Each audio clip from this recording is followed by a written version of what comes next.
आज की पत्रकार वार्ता विशेष रूप से राजस्थान कई वर्षों से जिस मांग को लेकर इंतजार कर रहा था, वो इंतजार की घड़ियां समाप्त हुई। डबल इंजन की सरकार बनने के बाद मोदी जी ने इस इलेक्शन कैंपेन में भी कहा था और भारतीय जनता पार्टी के चुनाव संकल्प पत्र में भी था कि सरकार बनने के बाद हमारी प्राथमिकताओं में उन 13 जिलों में इस योजना को लेकर आना है। और ये मोदी जी की गारंटी है। यही एक अटूट विश्वास है जो जनता के विश्वास पर मोदी जी ने इस योजना को मंजूरी दी। मैं इस अवसर पर देश के यशस्वी प्रधानमंत्री आदरणीय नरेंद्र मोदी जी का, हमारे प्रदेश के यशस्वी मुख्यमंत्री माननीय भजनलाल जी का और हमारे जल शक्ति मंत्री जी गजेंद्र सिंह जी का और हमारे तीनों माननीय मंत्री यहाँ उपस्थित हैं, सभी का मैं प्रदेश की जनता की ओर से अभिनंदन करता हूं। और ये जनहित में किसानों के लिए एक मैं सोचता हूं बहुत बड़ा मील का पत्थर साबित होगा इस योजना की स्वीकृति। जो राजस्थान और मध्य प्रदेश के बीच में कई वर्षों से ये मामला चल रहा था, लेकिन डबल इंजन की सरकार बनने के बाद दोनों सरकारों में समझौता हुआ, दोनों सरकारों के मध्य समझौता होकर एक ऐतिहासिक निर्णय हुआ। और इस निर्णय से सरकार बनने के बाद लगातार प्रदेश के यशस्वी मुख्यमंत्री, मध्य प्रदेश के मुख्यमंत्री माननीय मोहन जी से लगातार संपर्क में थे। और कल भी यहाँ से जाकर माननीय प्रधानमंत्री जी से मिले और वहाँ से इस योजना को मैं सोचता हूँ कि एक उड़ान मिली। और कल ही मध्य प्रदेश और राजस्थान के बीच में एक समझौता हुआ। जो 20 वर्षों का विवाद चल रहा था, उसमें एक ऐतिहासिक समझौता, एक ऐतिहासिक निर्णय मैं सोचता हूँ एक स्वर्णिम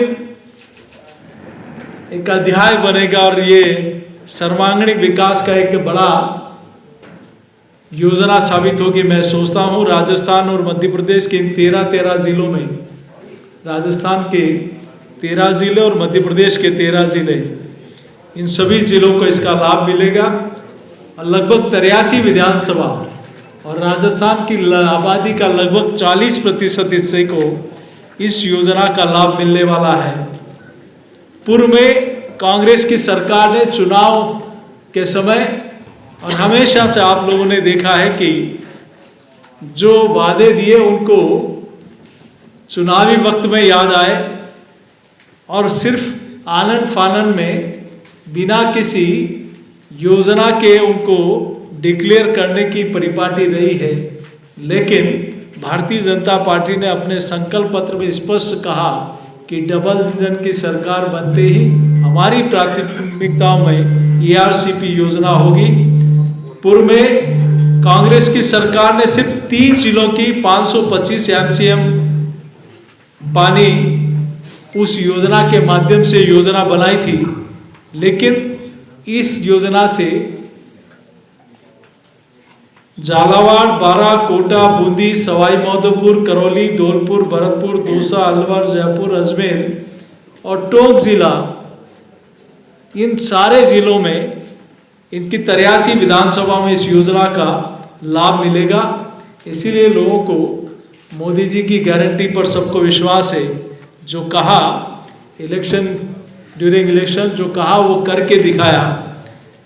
संशोधित पार्वती कालीसिंध चंबल लिंक परियोजना ERCP मध्य प्रदेश और राजस्थान के सर्वांगीण विकास के साथ एक स्वर्णिम युग का एक उदय होगा। मैं सोचता हूँ इस परियोजना से दोनों विकास राज्यों के विकास के साथ किसानों के लिए सिंचाई और पेयजल के लिए बहुत बड़ी लंबे समय से जो समस्या चल रही थी उसका उपयोग होगा, सदुपयोग होगा। 2003 में आदरणीय अटल बिहारी वाजपेयी जी के समय नदियों को जोड़ने की योजना की एक शुरुआत हुई थी और उसमें सुरेश प्रभु जी को एक बोर्ड बनाकर उसका चेयरमैन भी बनाया था। लेकिन ध्यान में आता है कि 2004 में यूपीए की सरकार आते ही उस योजना को बंद कर दिया गया।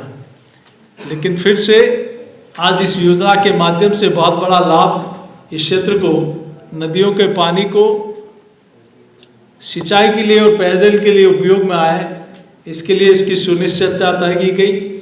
एआरसीपी में सम्मिलित Ramgarh barrage, Bhalpur barrage, Navnera barrage, महज बैराज, राठौड़ बैराज, डूंगरी बांध, रामगढ़ बैराज से डूंगरी बांध तक फीडर तंत्र, इसरता बांध का क्षमता वर्धन, पूर्ण निर्मित बांधों का 26 बांधों का पुनरुद्धार। मैं सोचता हूँ इससे बड़ी संख्या में डैम भरे जाएंगे, बहुत बड़े स्तर पर किसानों को और क्षेत्र की जनता को इसका लाभ मिलेगा। लगभग 25 लाख से ज़्यादा किसानों को इरिगेशन और पेयजल की उपलब्धता होगी, जिसमें लगभग 40% राजस्थान की आबादी इसको इसका लाभ मिलेगा। राज्य के लगभग 2,80,000 हेक्टेयर भूमि में सिंचाई जल उपलब्ध हो पाएगा। जो राजस्थान में पिछले काफ़ी समय से वाटर लेवल बहुत नीचे चला गया था, मैं सोचता हूँ इस परियोजना से वाटर लेवल भी हमारा बढ़ेगा। और इंडस्ट्री के सेक्टर की हम बात करें औद्योगिक क्षेत्र में, तो उनकी आवश्यकताओं के अनुरूप औद्योगिक क्षेत्र भी आएंगे, इस प्रदेश का रोजगार भी बढ़ेगा। तो निश्चित रूप से ये योजना जो कई वर्षों से लंबी थी, निश्चित रूप से राज्य के सर्वांगीण विकास के लिए, राज्य की उन्नति और प्रगति के लिए ये योजना एक महत्वपूर्ण साबित होगी। मैं इसके लिए प्रदेश के यशस्वी मुख्यमंत्री माननीय भजन लाल जी का, जिन्होंने और सरकार में शामिल हमारे सारे मंत्रियों का, जो सरकार में शामिल, सरकार बनने के बाद लगातार मुख्यमंत्री जी ने इस योजना के लिए इनिशिएटिव लिया, दिल्ली जाकर बात की और माननीय प्रधानमंत्री जी की हरी झंडी के बाद हमारे दोनों राज्यों के मुख्यमंत्रियों ने इस पर कल समझौता किया। हमारे जल शक्ति मंत्री माननीय गजेंद्र जी, इन सब का मैं फिर से राजस्थान की जनता की ओर से आभार प्रकट करता हूं। बहुत धन्यवाद। कुछ कहेंगे? जोशी जी, ये एमओयू जो हुआ है, ये राजस्थान की कीमत पे मध्य प्रदेश को फायदा पहुंचाने वाला है क्या? ऐसी चर्चा है। देखिए, पिछले 20 वर्षों से मामला विवाद में था, लेकिन कांग्रेस ने मात्र 3 जिलों की योजना बनाई थी और जैसा मैंने कहा कि 525 एमसीएम पानी लाने की उनकी, लेकिन इस योजना से राजस्थान को और राजस्थान के सर्वांगीण विकास के लिए जो लोग कह रहे हैं वो अपने तथ्यों के आधार पर बात करें। पहले से अधिक लाभ इस योजना और पहले से ज़्यादा इस योजना से, इस योजना के माध्यम से राजस्थान को फायदा होगा। अजय जी, ये कांग्रेस ने जो पिछली बार इसका प्रोजेक्ट बनाया था, वो कह रहे थे 2051 में हम इस प्रोजेक्ट को पूरा करेंगे। कांग्रेस ने नहीं बनाया, ये बीजेपी की सरकार में बन चुका था। इन्होंने 5 साल सिर्फ बातें की, काम नहीं किया, लेकिन इस सरकार में काम धरातल पे दिखाई देता। नहीं, मेरा सवाल ये था डॉक्टर साहब, अध्यक्ष जी, मेरा सवाल ये था कि कांग्रेस ने इसका टारगेट जो रखा वो 2051 रखा था पूरा करने का। अब बीजेपी का टारगेट क्या है, कब तक पूरा होगा ये? तो ऐसा है, ये कोई बात नहीं, आ जाइए, आवाज आ जाइए। ये पिछले कांग्रेस के राज में जानबूझकर कहिए या गलती से कहिए, जैसे ही कांग्रेस की पिछली सरकार आई, गहलोत साहब का राज आया, तो उन्होंने मध्य प्रदेश के तत्कालीन मुख्यमंत्री कमलनाथ जी को पत्र लिखा था कि ERCP की योजना हम लागू करना चाहते हैं, हमें आपकी सहमति चाहिए। तो कमलनाथ जी ने मना कर दिया कि हम सहमति नहीं देंगे। और मना करने का कारण था कि ERCP की जो योजना बनी थी वो 50% वाटर डिपेंडेबिलिटी पे बनाई थी। और ये कहना गलत है कि कांग्रेस ने योजना बनाई। ये योजना वसुंधरा सरकार में बनी थी, जो आप आज मूर्त रूप ले लिया है। CWC जो केंद्रीय जल आयोग है, वो टेक्निकली ये चाहता था, और जो भी राष्ट्रीय परियोजना घोषित हुई है उसके लिए 75% वाटर डिपेंडेबिलिटी होनी चाहिए। चूँकि प्रोजेक्ट वाटर 75% वाटर डिपेंडेबिलिटी पर नहीं था, इसलिए मध्य प्रदेश से सहमति मिलना मुश्किल था। तो अब इसमें ERCP प्लस PKC, पार्वती काली सिल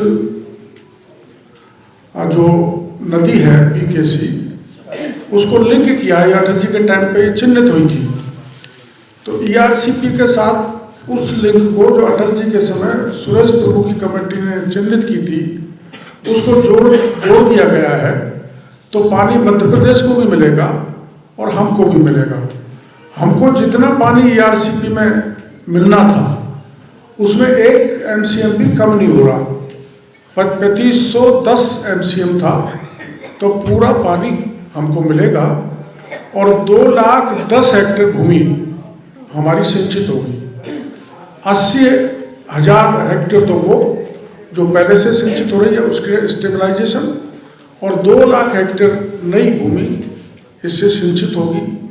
प्रधानमंत्री जी ने 13 जिलों के किसानों का भाग्य खोलने का काम ये किया है, और ये डबल इंजन सरकार का परिणाम है। यहाँ जनता BJP की सरकार लाई, दिल्ली में मोदी जी की सरकार है, और जो संकल्प पत्र में हमने घोषणा की थी, संकल्प लिया था कि हमारी सरकार आएगी तो हम ERCP को पूरी करेंगे। मैं धन्यवाद देना चाहता हूँ मुख्यमंत्री जी को और हमारे मंत्रियों को, और विशेषकर प्रधानमंत्री जी को और गजेंद्र सिंह जी को, कि इसका कुछ ही समय में इस ERCP को मूर्त रूप दे दिया और राष्ट्रीय परियोजना घोषित हो गया। आप जानते हैं कि इसको इसलिए राष्ट्रीय परियोजना घोषित हुआ कि इसमें 2 स्टेट इन्वॉल्व हो गई, मध्य प्रदेश और राजस्थान। एक स्टेट होती है जब वो राष्ट्रीय परियोजना उसी स्थिति में घोषित हो सकती है कि उसकी 75% वाटर डिपेंडेबिलिटी बगल की स्टेट की होनी चाहिए। तो 2 स्टेट इसमें इन्वॉल्व है, इसलिए राष्ट्रीय परियोजना घोषित हुई है। 90% जो इसका खर्चा है वो केंद्र वहन करेगा और 10% राजस्थान और मध्य प्रदेश वहन करेंगे। इससे अच्छा कोई फैसला हो नहीं सकता था। 13 जिलों के लोगों के लिए लाइफलाइन है। और पहले गहलोत साहब बयान देते रहते थे, या तो केंद्र उसको पूरा करे, नहीं तो हम पैसा दे देंगे। पैसा कहीं नहीं था, खजाना पूरी तरह से खाली करके गए। बताया जाता है कि 5,78,000 करोड़ का कर्जा राजस्थान पे छोड़ा है, रेवड़ियाँ बांट के। रेवड़िया कैसे बांटी? मैं विरोध नहीं करता किसी जिले का, लेकिन दूध जिला बनाया। वहाँ का एक SP एक दिन मेरे को मिल गया, मैं आपके कितने थाने हैं? उन्होंने 3 थाने हैं। मैं यहाँ से पहले था अंता में तो 6 थाने थे जब मैं DSP था, और अब SP होने के बाद भी 3 थाने हैं।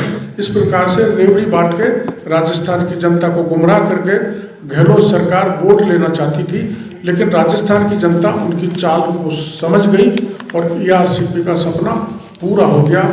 और ये किसी चूँकि उनको तो विपक्ष है, कमी निकालना उनका काम है, लेकिन भरपूर मदद, भरपूर प्रगति राजस्थान के 13 जिलों में होगी। पूरा तो समय लगता ही है। पूरा तो एक अस्पताल को बनाते हैं तो कोई एक दिन में तो बन नहीं जाता, वो 2 साल भी लगता है, 1 साल भी लगता है। तो पूरा तो समय लगता है। आपको तो नहरें बनेंगी, पानी का बैराज बनेंगे, डैम्स बनेंगे। हमारे वहाँ सवाई माधोपुर में डूंगरी में डैम बनेगा। वो डैम बीसलपुर से दुगनी कैपेसिटी का होगा। और बीसलपुर अकेले में कितना टाइम लगा है, उतना टाइम तो उसमें लगेगा ही। तो अनेक बैराज, अनेक डैम बनेंगे, समय लगेगा। लेकिन ये भजन लाल जी भागीरथ बन के आए और ये चंबल का पानी और उसकी 5 नदियों का पानी हमको मिल गया। कांग्रेस ने सिर्फ बातें की हैं बस। हाँ बोलो, और कोई सवाल? अभी इसकी DPR रिवाइज होगी, क्योंकि 37,000 करोड़ पुराना DPR था, नई DPR होगी तब पता लगेगा। एक और काम हुआ है इसमें, पिछली सरकार ने, उदाहरण के तौर पर एक जिला बताता हूँ मैं, दौसा, वहाँ इरिगेशन के 13 डैम हैं, केवल एक को ही जोड़ा था बोरेल को, बाकी 12 बांध छोड़ दिए थे। इसमें 12 बांध सभी जिलों के बांध को रिवाइज DPR में जोड़ा जाएगा और करीबन 40% आबादी को भरपूर पानी दिया जाएगा। अध्यक्ष जी, हिजाब अभी रामगंज में हिजाब के ऊपर विवाद हो रहा है, 2000 से ज्यादा सभी बड़ा नाटक हो गया स्कूल में वहाँ पर, और सुभाष चौक थाने की बात है। कांग्रेस के दोनों विधायक खान साहब और अपने बाबा साहब सब वहाँ स्कूल में वही बैठे हैं, क्या कहना चाहिए? बैठने वालों को बैठने से उसमें क्या दिक्कत है? गांधी जी सिखा के धरना दो।